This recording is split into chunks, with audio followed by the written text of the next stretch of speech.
VR Days 2017, we were right in the middle of it. Right next to me is Philip Rosedale, the man behind Second Life and now High Fidelity.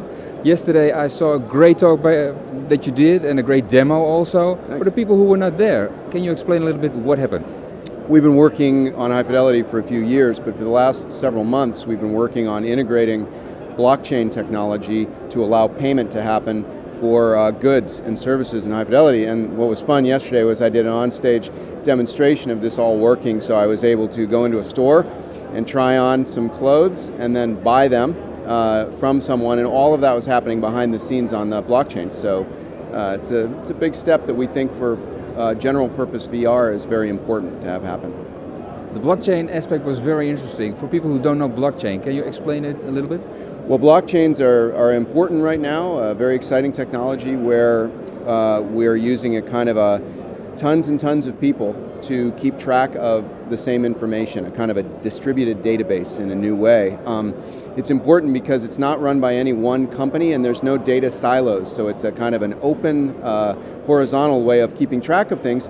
Bitcoin and Ethereum are very famous examples because they are blockchains that keep track of money, basically, and of course we've probably all heard about them lately and their success.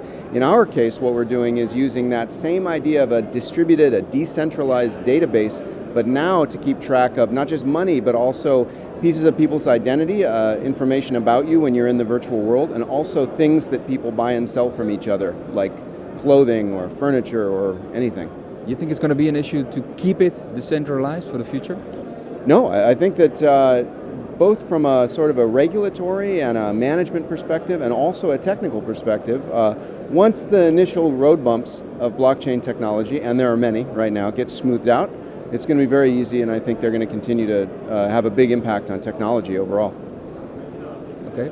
About VR in general, where do you think we are and where is it heading?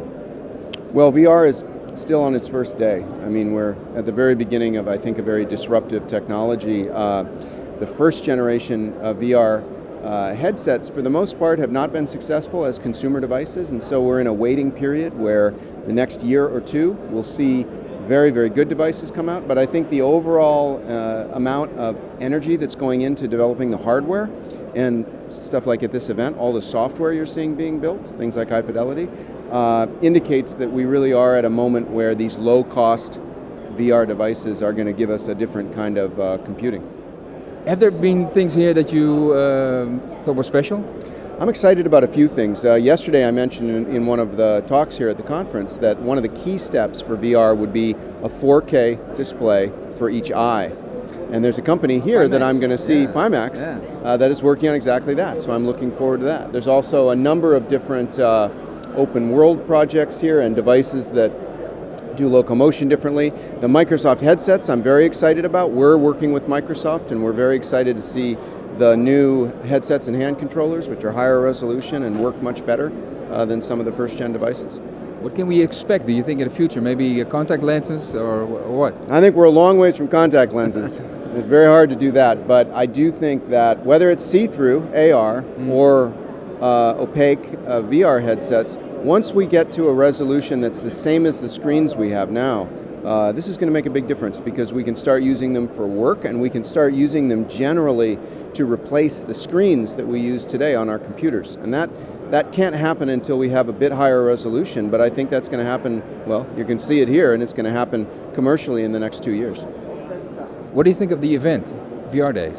I think it's exciting. I'm a huge fan of, well, everything that's happening in Europe generally. I love Amsterdam as a city, and so I was delighted to see a conference here. When Second Life was taking off, we had lots and lots of users. We had servers here in Amsterdam, and I was here a lot. So it's nice to be back and be back in the middle of VR. Philip, thank you very much. Thank you.